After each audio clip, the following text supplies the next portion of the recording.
Broadcasting from Boston, Massachusetts, the Smart Cities podcast is the only podcast dedicated to all things smart cities. The podcast is the creation of ARC Advisory Group's Smart City practice. ARC advises leading companies, municipalities, and governments on technology trends and market dynamics that affect their business and quality of life in their cities. To engage further, please like and share our podcast or reach out directly on Twitter at Smart City Viewpoints or on our website at www.arcweb.com/industries/smart-cities.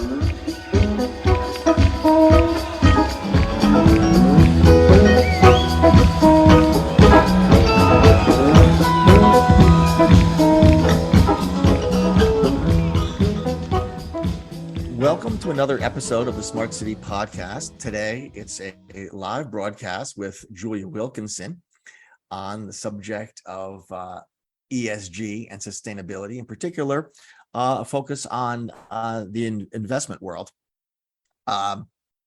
Julia, let's give our attendees a few seconds to join in before you launch into your introduction. Perfect. Thanks so much for having me, though. Hey, it's great to have you. It's great to see you again. Julia was one of our speakers at our ARC Orlando Forum in June. Anyone who's listening to this broadcast, we urge you to consider attending our next upcoming ARC Forum in Orlando, February, the first week of February, where we will be focusing on sustainability and energy in transition. It was a fantastic event. I really highly recommend it. Not only did we were thrilled to have you. Thank you. I really learned a lot, as well as meeting great people. That's great. Okay. Well, we're at 8. We're at 1 after the hour, so we can get started. So Julia, just for background information, can you tell us a little bit about yourself and how you came to this whole ESG sustainability and investing space? Sure, absolutely. So I'm the CEO of Imvest. We focus on capacity building, training, mentoring, and doing diligence for investors on impact and ESG. Those investors include fund managers themselves, so imagine traditional VCs or impact VCs migrating into the space of measuring, managing, and measuring value in their portfolios across impact verticals. We do diligence on managers for investors. We help them work through what values to focus on and how to create milestones both at the corporate level and in their portfolio. And we've also loved the early stage innovators. So we angel invest, capacity build, and accelerate entrepreneurs as well in the space. My personal background is what inspired me to get into this industry is my parents were US diplomats. My mother worked on the environment for the US Embassy in Brazil, Mexico, and different countries. My father, political attaché. So we lived in many emerging markets where both inequality was a large issue, and protecting the environment was a matter of international value and security, like the Amazon. So I really got interested in learning about innovative ways to finance, protect those segments. However, my career path took a slightly different approach, which was I left undergraduate school and decided to work in finance for the first sort of 6 or 7 years of my career, so I could learn how the capital markets worked and understand the dynamism and the power behind it. In that capacity, I went to work for Goldman Sachs here in Miami, which is where I'm reporting from today, and focused on private wealth management in Latin America, so primarily Brazil and different regions there. And that's when, during the financial crisis, I learned about the term ESG and impact investing. The firm was starting to do things internally on that subject and offer it to clients. And I got excited about being able to combine policy, diplomacy, and impact with finance. So I focused on that segment, studied it in grad school, started my own firm to focus on helping different individuals understand and enter that market. And that was about 6 years ago today. Well, that's a fascinating background. I learned a lot about you as well. So before we launch into the particulars, how about giving us just an overview of, what is ESG? And I know it's a big term. There's lots of issues around ESG, but try to give us a comprehensive perspective of, what is ESG? Where did it come from? Where is it today? Okay, so ESG stands for environmental social governance, and it is basically perceived differently by different people, but let's say it goes into three main buckets.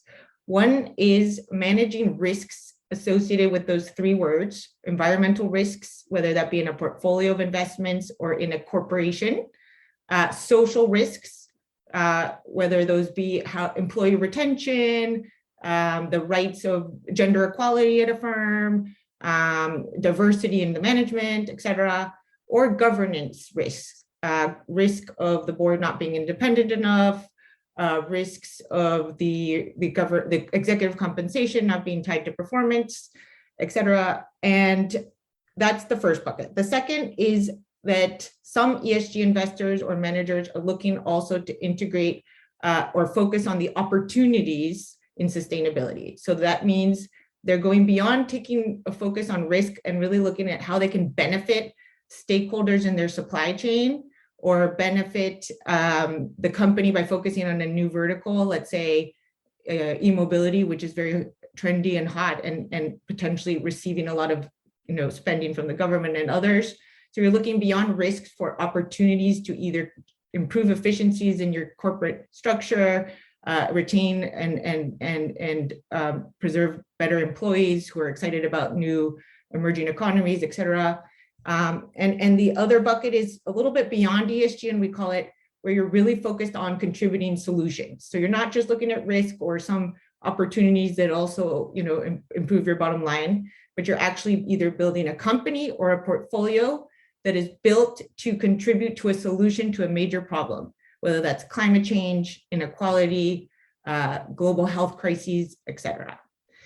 So taking a pause there, where did this come from?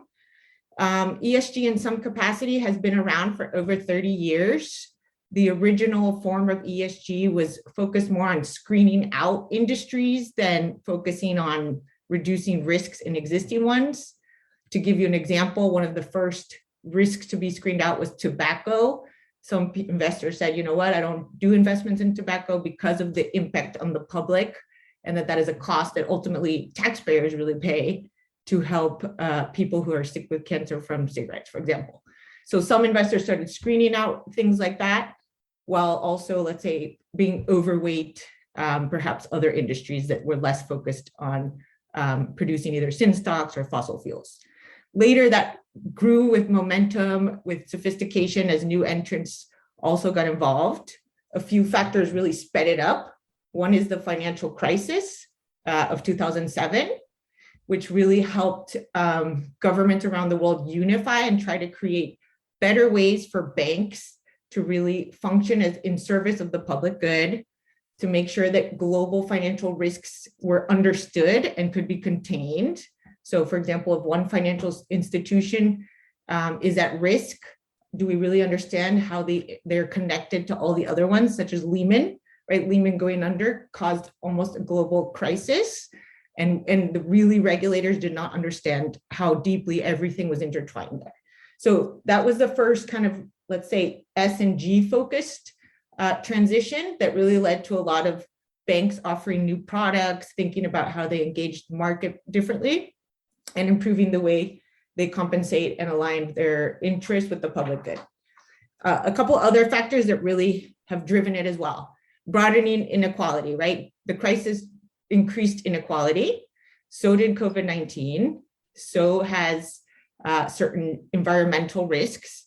So unfortunately, that inequality is still a big issue globally. Technology and global connection have made it a lot harder for companies or anyone to hide anything wrong that they're doing. So before, it would take weeks, if not years, for a scandal to reach the globe. Now it's almost immediate. And it's on social media. People are, boycotting companies within a day of a crisis, maybe unfairly, but that is now something that the mass mentality is able to do because of technology. I believe there's more consensus on climate, which is also driving the risks of climate change. So, before we were debating, is it even real? Is it going to happen? Now there's a lot of data pointing to banks pricing it into stocks, financial regulators regulating emissions or regulating reporting on emissions across industries. So you're seeing like a shift from is it going to happen to it's going to happen, and how do we price it into analysts' understanding. Lastly, low switching costs have also increased. So, there's more, it's easier to switch from one brand to another if you don't like what they're doing than it was 50 years ago, where maybe there was only one brand available to you, period. So it's a little bit easier for people to change their minds depending on what part of supply chain you're in. And in a way, the COVID-19 crisis has also accelerated it. I believe the reason is people realize that life is fragile, that coming together to collaborate on a major issue globally is possible, right? We all kind of, for the most part, put aside our differences and rally towards trying to address both, the science and behind vaccines, for example. That's an unprecedented collaboration. Trying to help shift supply chains during crisis. And also it brought to the attention of many that there are challenges, right? If there is a global crisis like COVID, like the climate change crisis, this causes logistics problems, supply chains problems, and all kinds of things that we need to be prepared for if there's another pandemic or climate crisis. So I'll stop there because that's a lot. Well, thanks, Julia. Before we move on to impact investing, I'm looking at some of the notes we had discussed, and one of your points was that ESG measurement focuses around key indicators that may differ depending on analyst predictions and weightings, religious or political views, and or sector materiality scores from various accounting bodies that are resident in different parts of the world. Can you touch on, that's a very contentious issue and is a political hot potato at present, but can you touch on that a little bit? Is there consensus around ESG scoring? No, there is not consensus, which I actually think is a healthy thing. There's not consensus from financial analysts at any firm about any stock, let alone any scientist about most major things except maybe climate change or et cetera. So I actually don't think that's too bad a thing. But I think it's also important to touch on, the analysts at a Wall Street firm are looking for certain things that might be different from an investor group itself. So that's why I mentioned religious and political views, right? You, the investor, if you're a private wealth investor, or if you're controlling a specific segment of, let's say, a religious organization's wealth, may actually have a different view of what ESG means than another person based on your religious or political views, et cetera. But you may still find some elements of this both important to your family legacy or an important risk factor that you want to address globally, et cetera. That said, on the materiality scores, so there's also different accounting bodies, kind of like there's S&P and Moody's, et cetera, that rate different different bond positions or credit risk differently. These analysts also have slightly different weightings on how a material risk affects an industry. So for example, the cruise line industry, I think SASB overweights environmental crises as having an effect on ROI. They tend to grab more headline risk. It affects the industry more than some of the labor rights in their value chain. So their analysis is that the environment is one of the most important from a material risk perspective to ROI. However, in other industries like service industries, banking, potentially more weighting is focused on the S and the G than the E, right? Because their business may be less directly impacting the environment, but also their employees are very important to their business model, as are their customers, and valuing the S and the G may have a higher weight in a risk scoring towards ROI, having an impact on ROI. Does that make sense to you? It does. So what are before we move into impact investing itself, what are the complications and the obstacles, the impediments towards moving this philosophy forward? Some of the obstacles are understanding the rating system. So this is new to many people. So people looking from the outside might say, okay, why are there differences in ratings between companies? How do I dig deeper? So that challenge requires education, right? People need to learn what ESG means from in their firm's perspective, how to be able to explain it to their customers, how to really understand it. And then also potentially they need to be able to compare apples to apples a little bit more easily, right? How do I look at one fund versus another and really understand how they measure ESG, what their weightings are? Does that align with my personal values as an investor or my understanding of the risks and returns that are, the risks of the market and the potential return that could lead to? So that's why the SEC is currently debating and has proposed that managers in the space will have to disclose more information about the process. Not necessarily are they limiting what they can do, but they're saying, listen, you really have to be more clear so that if investors looking at, a ETF from BlackRock and an ETF from MSCI, and they're both claiming to be ESG, how do I really understand what the differences are? Is there any trade-offs being made here that may bring additional risk to me? Because I think that's something that people are experiencing right now in the market. Some ESG investment funds are overweight technology because technology companies tend to do better at ESG scoring, and I can explain why after.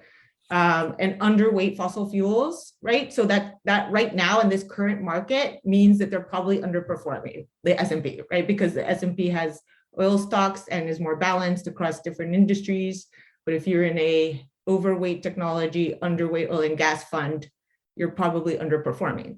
So not everyone understood the risk going in, and some people are feeling like they were maybe misled. And that's why it's very important that people have more information and more disclosure in the future, both to avoid greenwashing and ESG washing so that they can better make decisions and that they understand the risks they're getting into better. So, Julia, that's been a great foundational, description and history of ESG, as well as the challenges we face here today. So let's move on to our next question in our sequences. What does that imply for impact investing itself? And what is impact investing? Okay, yeah, let's definitely talk about that for a second. So impact investing is different from ESG generally. Most impact investors do have an ESG screen in their portfolio, but that's not the ultimate purpose of the portfolio. Impact investors are intentionally investing towards positive and measurable social and environmental returns, as well as financial. That means, let's say they set out with the thesis, I want to build a portfolio that is going to mitigate climate change and build resilience for adaptation purposes. So we at Invest are doing something similar right now, building an impact investment portfolio of managers that addresses the systemic causes of climate change and also focuses on adaptation.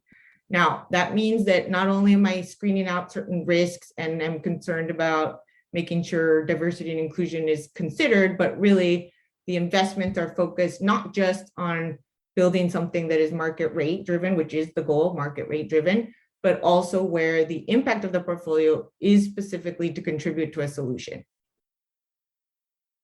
So that's an important difference. That market is much smaller than ESG. So ESG labeled investment managers now account for $1 in every $3 globally, which is approximately, I believe, 40 trillion out of $120 million, 120 trillion assets under management globally. Whereas impact investing is only 1 trillion. It just hit the 1 trillion mark this year, which is exciting because that means despite market shifts, people are still increasing their investments in impact. And that reflects that this is a much more nuanced, much more small, niche focused managers doing this, which I also think is a good thing. These issues that we're talking about, as we discussed, are complicated. There's many causes and effects. Not all of them, as you mentioned before the call, are completely proven that the cause has the effect that we understand, right? There's still a lot of question marks. So these impact investors are really focused on a specific segment, let's say sustainable agriculture. How do we improve efficiencies, reduce fertilizer use, improve distribution of farms around the world so that they're not destroyed by a climate crisis in one go, for example. So would it be correct to state that impact investing is a subset of the ESG ecosystem? Yeah, I would call it like a subset, yes, because it's taking a step beyond ESG and building a very nuanced, focused strategy. Now, I think eventually, so personally, I believe that ESG will continue to grow and that every financial institution and probably every corporation will include some aspect of it in their planning, whether it's as complex as today or not, or even more complex because we have more data and more understanding in the future. Eventually, everyone will probably screen and consider non-financial indicators in their decision making. Let's call it that. Okay. But impact investing will probably take a little bit longer to become the norm. So, well, you mentioned extension. So impact investing is not only a subset, might not be correct. It may well be a Venn diagram where they overlap. Yes. Might it's be a better description. Right, because you can impact invest in every geography, every asset class. It's just an additional layer of scrutiny where you're actually measuring KPIs towards these goals, right? How does my portfolio reduce emissions? And if it's not reducing it to the target I have, how do I shift and pressure my portfolio companies to change their business model to reach those goals, right? We're not just looking at the financial return as a goal. Okay. Now, before our call, we talked a little bit about trends and opportunities in the sector, in both sectors, ESG and in impact investing. Can we go through some of these in a little more detail? Yeah, absolutely. So obviously we discussed climate mitigation is a big one. A new topic that is getting more and more popular in the climate space is both adaptation. So we are now on track to miss our target of 2% Celsius as being the max amount of increase in temperature globally. It's looking like we're on track for an increase by 4 degrees Celsius, which really means we're in for a rough ride, regardless of how prepared we are for net zero. If we don't find ways to adapt as well, I'm talking seawalls, retrofitting homes, right here in the wake of Hurricane Ian, what do we do to adapt to more and more environmental crises versus only investing in mitigation? That's a big topic. Climate justice as well is a big issue. So who's going to be hit the hardest by climate change? Probably the most poor communities, the most emerging economies as well, who, by the way, are not responsible for most of the emissions globally and may pay a hefty price for them. So climate justice is a big theme. Smart cities, obviously a topic important to you in this podcast. But yeah, smart cities. So by 2050, it is estimated that most people will be living in cities and they will be accounting for the majority of the world's energy demand. So the more people move to cities, the more energy is needed. Their lifestyles tend to get even more energy consumptive. And I'm reading a book right now that suggests the average person really only needs about 90 watts a day, let's say, of energy, but really to survive, if just food. But we actually use about 11,000 because of all of our social activities and this computer, et cetera. So that demand will actually continue to increase. And yeah, the whole smart city, as you know, I've been active in the smart city world for domain for quite a while.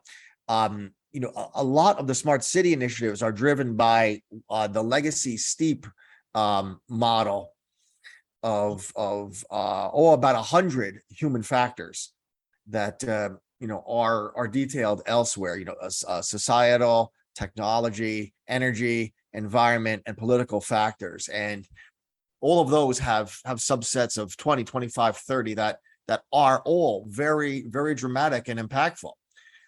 It's not an easy situation to address, and to particularly when you try to balance all of those competing stakeholders. Right, exactly. That's true. Like even getting things done in that shift must be challenging, but exciting, right? There's a tremendous opportunity there, both from a business perspective and also from an innovation perspective. I think energy transition is obviously a critical one.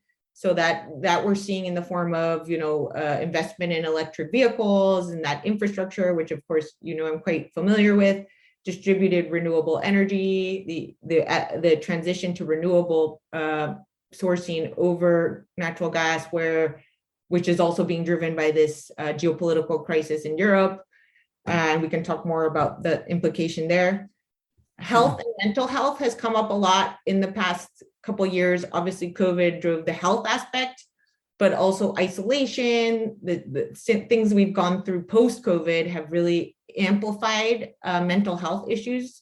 And you're seeing. Can you expand on that a little bit? I mean, there's an awful lot of anecdotal evidence that is not positive in the health domain, from children wearing masks to all of the discussions about vaccinations, for example. Right.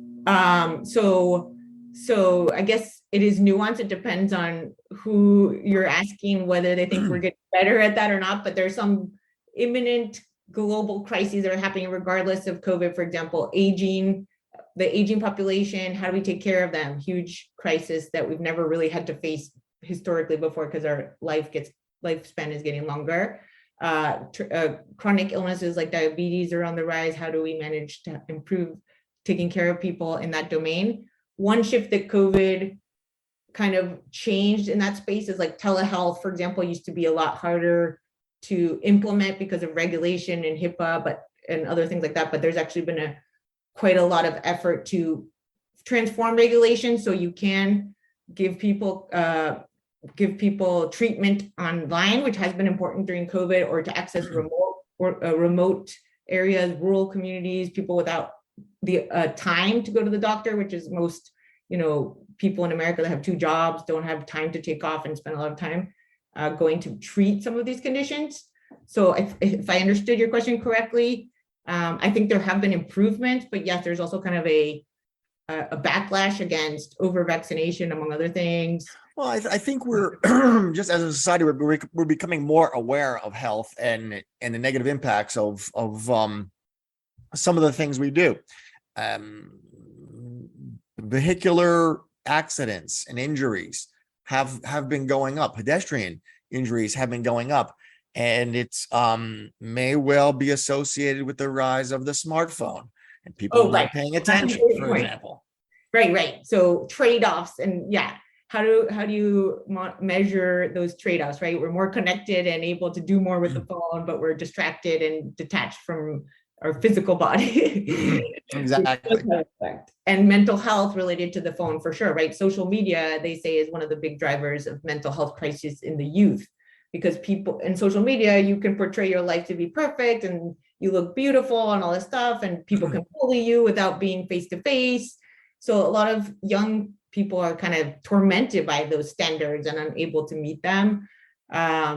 Also, the isolation from the classroom, other things like that have also led to an increase in depression, anxiety. You don't have the same lifestyle of connection with your work fellow colleagues, although a lot of people are getting back to the office, but that's been a challenge globally. So a lot of startups have been trying to tackle this. a lot of companies are trying to include processes in-house that help their employees with mental health. For example, I just saw it was Global Mental Health Day a couple of days ago, I believe on Monday. Carlyle, the large private equity firm, posted a long sort of talking points about how they make sure that they include mental health in their employee benefits, not only because they care, but because employee retention is super important right now. They believe that the Great Resignation is partly driven by, dissatisfaction with, whatever their careers, their anxiety about, climate change and health crises, et cetera. So they also want to make sure to be able to attract the best talent, retain them, right? Because burnout can lead to leaving, and that has a cost. And employee engagement. So you're seeing big players like that talking about mental health in a way they didn't used to. I don't know if you want to call that part of ESG as a consequence, but it certainly is. Yeah. I would consider it to be. Sure. I do as well. So that's another one. Logistics is obviously a huge issue since the crisis. So we're seeing tons of money being thrown at venture funds doing logistic innovation. In my opinion, from an ESG and impact perspective, making sure that we don't overbuild things that are going to have environmental impacts that are just for a short-term supply chain constraint might be important. Making sure that they're fairly distributed around to protect countries that were kind of boxed out during the COVID crisis and couldn't even get certain fruits and vegetables, et cetera. So you're seeing a lot of money going into that space, and making sure it's done correctly is a priority as well. Well, that's not only a long physical supply chain, but it also addresses the situation of, say, food deserts here in North America. Yes. And issues that are not typically what you think of when you think of the train, ship, plane transportation system. Exactly. The food deserts in the US is something that has been perhaps is trying to be addressed by different players, and perhaps is being helped by like Amazon, Whole Foods, some of these things where you can get delivered vegetables and fruits into certain areas. Right. But I presume that the cost is still a little too high for the average person. So there's still a lot of work to be done there as well. Cybersecurity. Of course, agriculture. Agriculture, huge, both from, like we were discussing maybe prior to the call, agriculture and land use accounts for 30% of global emissions, both because you tend to cut down forests to plant. So that reduces the carbon sink of the forest, Amazon being a classic example. There's tons of Amazon being cut down to graze cows. Cows are producing methane. They're drinking tons of water, and you're cutting down the trees. So it has a triple negative effect on the environment.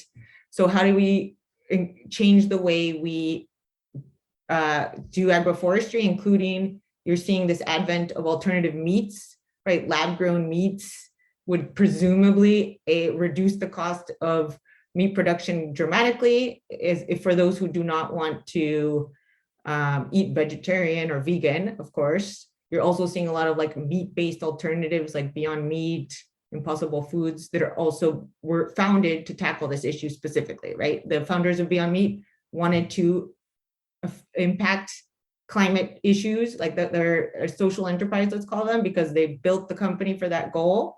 And they wanted to attract people who like meat, right? Have the texture, the color. So they wanted to bring people over to vegan.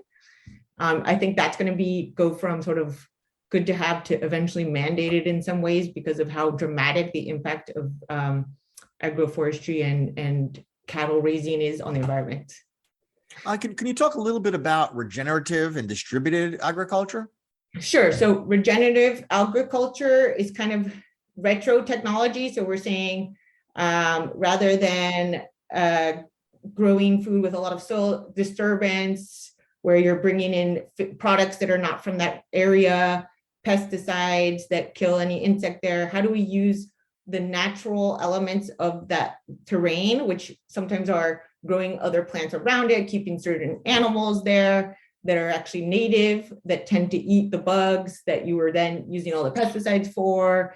And they often include having still forests interwoven, right? So in the US, you see all these like big, agricultural lands with absolutely no forest, absolutely no other plants around them, no diversity in the agriculture. And that's one of the reasons that they're so unprotected from insects and other, let's say, fungus, etc. So they're trying to find out, how do we go back to some of these traditional agricultural techniques that are actually regenerative to other things in the area as well, other animals that provide carbon sinks with the trees, etc. And also, what I mean is by distributed is, again, that we're seeing, for example, Ukraine grows 25% of the world's wheat. So this crisis, maybe we didn't think, oh, what does the invasion affect our global supply chain of food?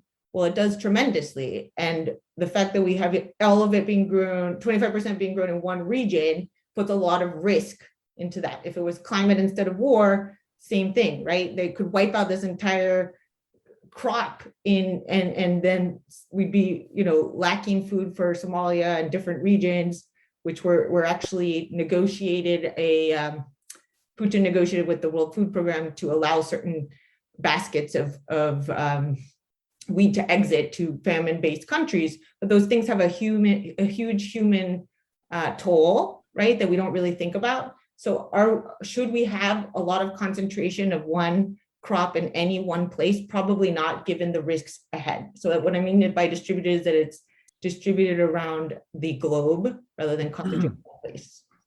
That makes sense. I know cybersecurity is a big one.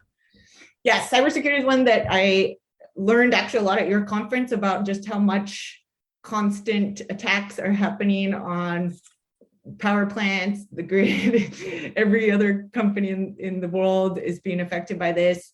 And it can affect you and me on data, right? Like we've seen a lot of data hacks, Equifax, the hack into Equifax that released, 200 million credit scores to the hacker, not only had an impact on you and me, but also on their stock. Their stock price took a huge hit. They had to go through a whole, revamping of their business model to gain trust again. So those are the kind of things that do have an impact. Yeah, it's not only the obvious examples of some large database with your credit card being hacked.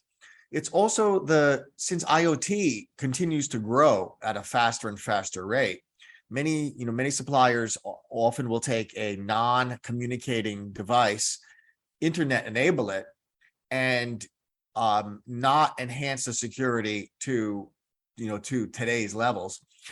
And as a result, that often is the entry point.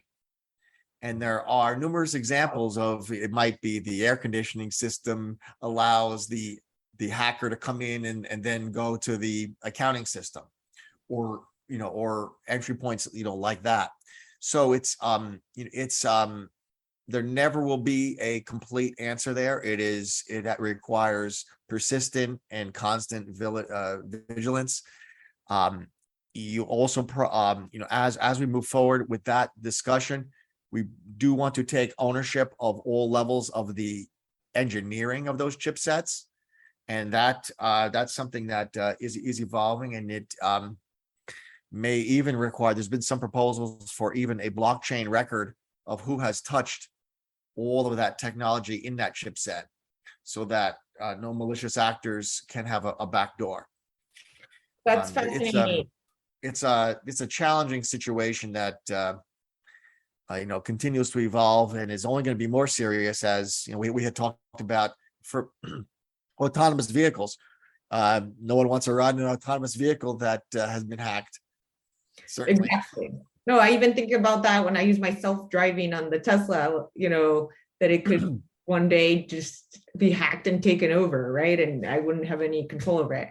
No, that's exactly an amazing point. We talk about trade-offs in ESG and impact all the time, and there's a trade-off, right? We want to be more interconnected so we can manage things at the smart city level with big data and all these things, but that also means we're opening the door for a lot of systemic connections that, like you said, a hacker can get in one system and then find their way through another.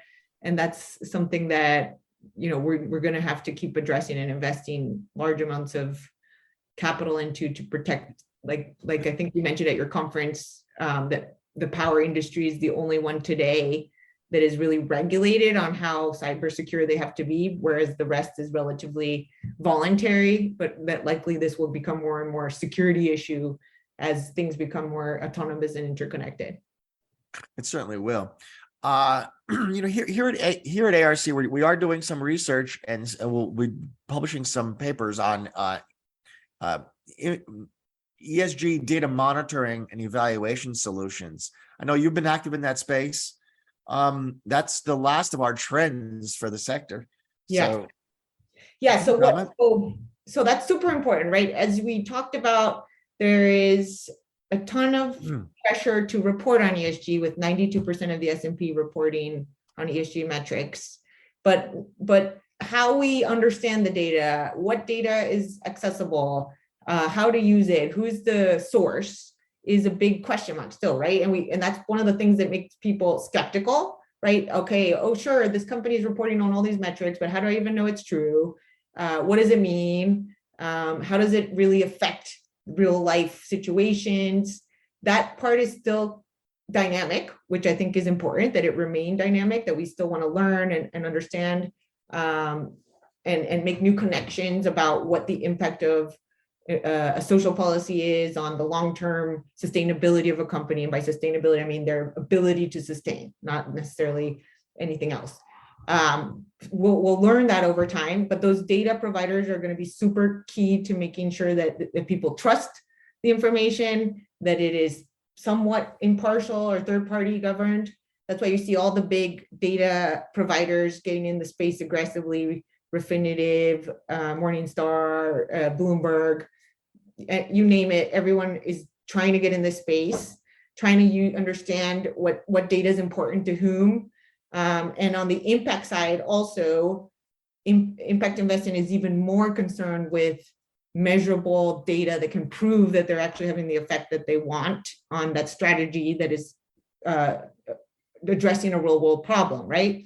So one startup that recently got funded that I've been watching spun off from an impact investor that was having trouble managing how do they measure a intervention in Kazakhstan, without being on the ground. And I think you and I talked about this before the call. What is the actual person we're trying to help think about the intervention? Sometimes that chain of understanding the beneficiary and actually reporting that back to the investor gets lost, right? So going to the ground and surveying the people we want to help, or the customer that we're really trying to impress with our ESG strategy or hold on to, whatever that may be, communicating and serving the beneficiary is very important to making sure we're having the intended impact that we set out to have, that we're not having a negative impact that we didn't expect.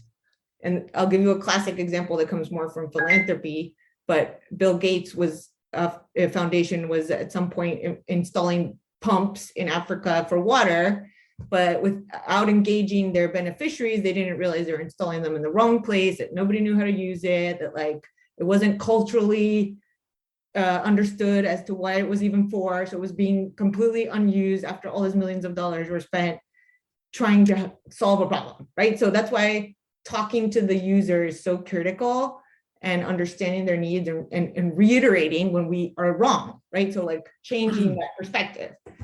That's fascinating, Julia, because in the in the transportation world in the US, in order to access funding, not only from the US DOT, but from the Department of Energy, NASA, you are required to do a systems engineering audit, which very strictly requires you to define your stakeholder communities, poll them for their user needs, collect and see which of those have consensus, which then in step one leaves you with a document that is a list of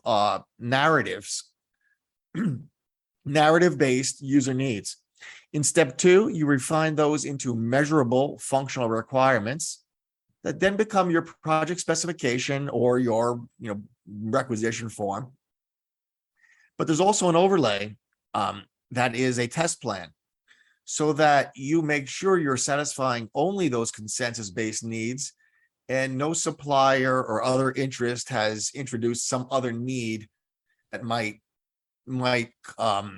tilted towards protect one vendor or further change the solution. That little description I just gave really is the a layman's version of the waterfall model of software engineering, and it's what you need to do to access intelligent transportation system funding in the U.S. That's very interesting. And is this transportation funding related to this Inflation Reduction Act, or we're talking about? Oh, no, this has been for since the dawn of the intelligent transportation system effort here in the U.S. It was early on, predates me, but early on it was determined that you just couldn't make roads wider and larger. You needed to apply technology. But the integration costs were so expensive that it really needed to be defined each step of the way. And we can talk about that later.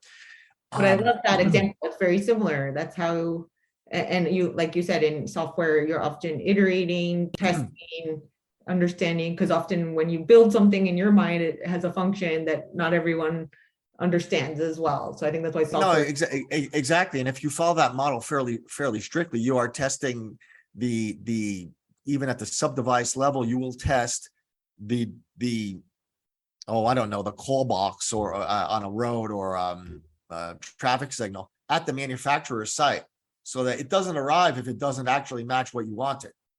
Fantastic. What do you see for the future in both impact investing and the world of ESG? Well, I see that despite some of the challenges that I think we're seeing in the ESG market, what do we measure? Is it politically appropriate or not? Is there consensus, et cetera? There's certain things that are kind of, I like to call them the trains that have already left the station, that we really, regardless of whether politics is debating certain things or we're not sure exactly how to measure and what, there seems to be a commitment to sustainability across corporations that is unprecedented historically. So we're seeing, I believe we are now at about 1/5 of the world's public companies, largest public companies, have committed to net zero targets. An alliance of the world's pension funds have committed 2.4 trillion to carbon neutral investments by 2050. Again, these are long-term horizons, so we have a bit of time to get us there. Net zero asset managers are a big segment now, with 61.3 trillion committed to a net zero framework by 2050 or sooner. And we're seeing large governing bodies like the World Bank, IMF, G20, COP27, getting together to discuss not just climate change, where we're seeing people represented on the right, the left, autocracies, different religious countries with different religions, all coming together to think of, okay, how do we make the world more adapted to climate change? What can we mitigate? And then how can we address inequality, which, if not addressed, will probably lead to political instability, among other things, particularly with all these other social pressures, environmental pressures. So, I don't think we have the roadmap finalized. I don't think we know exactly what's going to be important on the measurements side based on what, the future holds. But is there a sort of a movement towards including non-financial indicators in how we manage businesses and how we invest? Yes, I think so. And I don't think that's going to change unless, unless other things take precedent, right? Like war generally blocks any economic development and environmental initiatives. So hopefully we don't see a global war, but things like that can derail us, right? Pandemics shift our attention to the immediate from the long term. But in the long term, I still see that there is a consensus to try and understand how better to include stakeholders in our value chain as generating important value, right? Before we talk about the Milton Friedman worldview of stakeholder capitalism is also become a bit outdated. And now we talk about shareholder capitalism because we have informed customers. We have employees who are willing to resign if they don't agree with the way that the morals of and purpose of their work aligns with their own. We see the environment being considered a stakeholder, not just because of climate change, but because improving efficiencies across your value chain can save money. So you're seeing these shifts kind of, in my opinion, regardless of the broader sentiment today. We didn't talk too much about some of the sort of market issues that are complicating ESG transition, but just to mention them briefly, of course, inflation and a possible recession not only have turned people off from, let's say, taking risks that they're not used to, right? Or going, let's say, a lot of people are not investing in venture if they can invest in, much more safe products at high interest rates. However, we're still seeing, despite the market decline and venture kind of going down to historically low levels and for the past 5 or 10 years, we're still seeing climate action, climate tech investing lined up to be the same as it was last year. I think it was about 40B last year, a record year for climate tech. That still looks like it's going to happen this year again. So that's kind of a sign that people are looking long-term in that space at least, and willing to take a little bit more risk despite inflation. That may be partially because of, buffers to that, like the Inflation Reduction Act is putting a ton of money into this space. Venture capitalists feel like, okay, that kind of protects some of their investments. They may have been willing to dip into things they're not used to, like infrastructure, because usually they want to do more software-focused solutions. So that, I think, is a positive for the long-term climate investment space.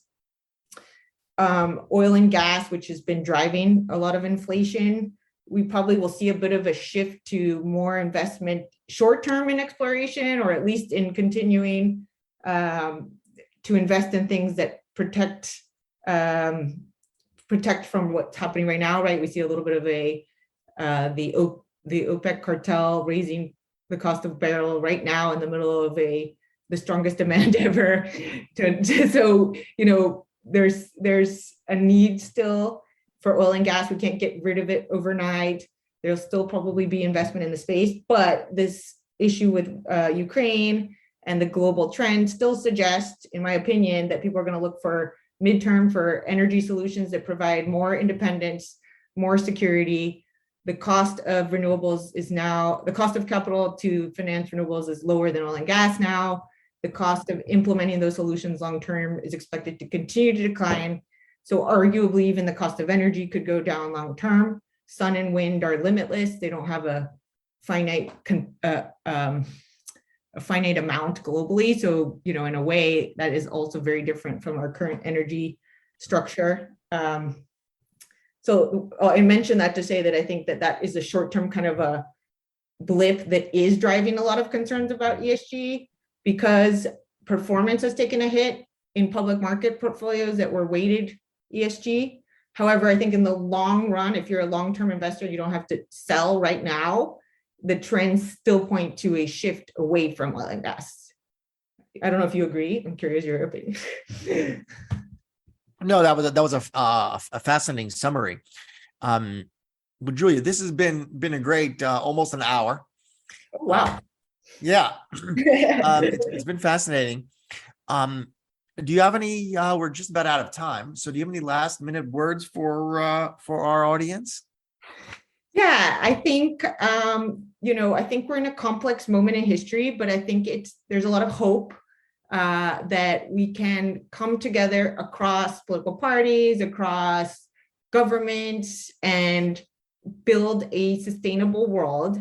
I'm inspired by, someone shared with me recently that, Will Shatner, who recently went to space in the ship, Star Trek fans may enjoy this, thought he was going to have such a blast up there, but he kind of looked back at the Earth and felt grief. He said he felt grief because we don't appreciate what we have here, the life that the rest of space seems to be like, at least the visible one.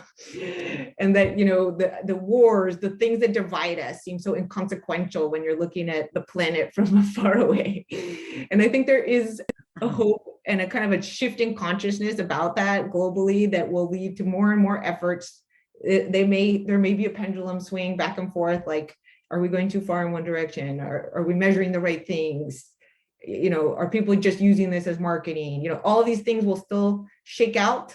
But I think in the long run, the idea that the globe is thinking more thoughtfully about how we can collaborate towards major economic growth, towards how we even measure GDP, which is a whole another topic to discuss another day, but which really doesn't measure externalities or the cost of depleting resources. So I believe that there's an opportunity here that is going to create jobs, right? The sustainability transition, they say will create at least 22 million jobs. We're going to see cleaner air, hopefully in the future, which means less disease.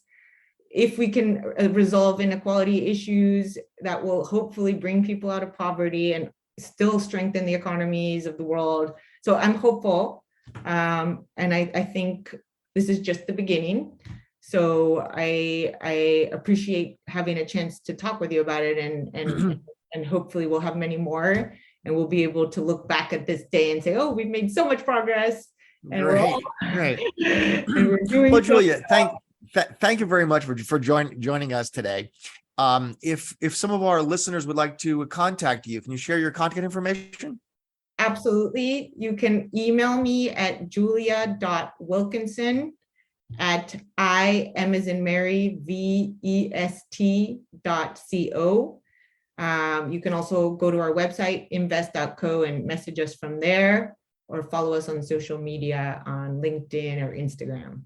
Well, once again, I'd like to thank Julia Wilkinson, CEO and founder of Imvest, from Miami, Florida, and joining us today to talk about ESG and impact investing, and there's just a variety of different subsets of that entire ecosystem.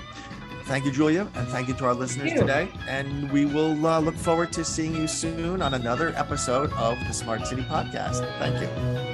Broadcasting from Boston, Massachusetts, the Smart Cities podcast is the only podcast dedicated to all things smart cities. The podcast is the creation of ARC Advisory Group's Smart City practice. ARC advises leading companies, municipalities, and governments on technology trends and market dynamics that affect their business and quality of life in their cities. To engage further, please like and share our podcast, or reach out directly on Twitter at Smart City Viewpoints, or on our website at www.arcweb.com/industries/smart-cities.